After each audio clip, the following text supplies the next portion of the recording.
эфире рубрика «Чрезвычайные происшествия». В студии работает Александр Хавренко. Здравствуйте. Старший сержант полиции Северо-Восточного линейного управления МВД на транспорте Айтал Томский покинул место несения службы, захватив с собой пистолет Макарова с 2 магазинами патронов.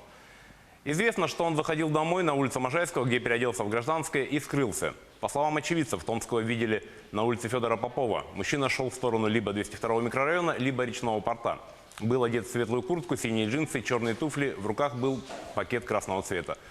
При получении какой-либо информации о местонахождении полицейского просят позвонить в дежурную часть по телефонам 44 32 49 и 44 32 29. Утром во вторник в интернете появилась информация о том, что сбежавший сотрудник полиции найден мертвым. Однако начальник отделения информации и общественных связей Управления на транспорте МВД России по Дальневосточному федеральному округу Ольга Мироненко данную информацию не подтвердила. Сотрудник транспортной полиции до сих пор не найден. Ведутся разыскные мероприятия. Информация о его обнаружении является недостоверной, говорится в сообщении. Поиски беглеца продолжаются. В Якутске в ходе операции «Участок» участковыми уполномоченными управления МВД Якутское за сутки выявлены 2 факта незаконной торговли алкогольными напитками. Первого бутлегера задержали возле дома на улице Можайского. Молодой человек, 28 лет, занимался развозом алкоголя на личном автомобиле.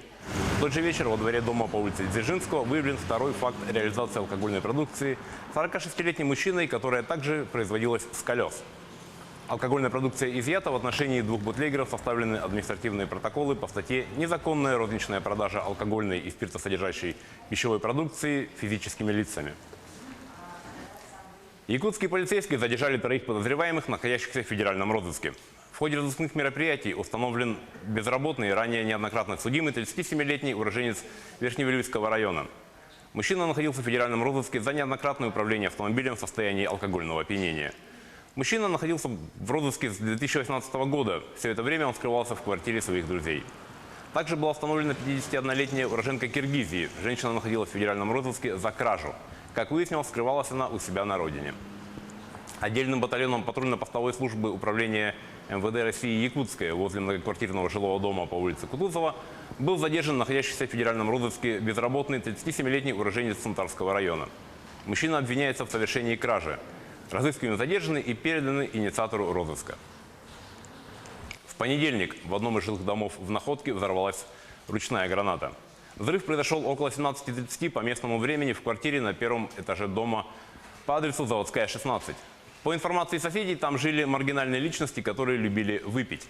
По неподтвержденным данным, один из обитателей квартиры нашел боевую гранату, принес ее в дом и попытался разобрать.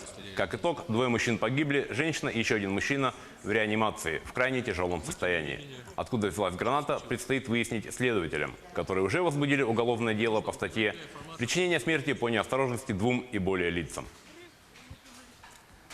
На Майорке в результате столкновения вертолета и небольшого самолета погибло 7 человек. Подробности рассказывает Елена Островская. Легкомоторный самолет столкнулся с вертолетом на испанском острове Майорка. Как сообщили региональные власти Балеарского архипелага, жертвами авиакатастрофы стали 7 человек. 5 из них, включая 2 детей, находились на борту вертолета. Предположительно, это были туристы из Германии. В самолете погибли 2 граждан Испании. Президент региона Франсина Арменголь прибыла на место происшествия. Сейчас следователи пытаются установить причину произошедшего. Пока мы едва ли можем что-то сказать. К сожалению, гибель 7 человек мы подтвердили. Выражаем искренние соболезнования.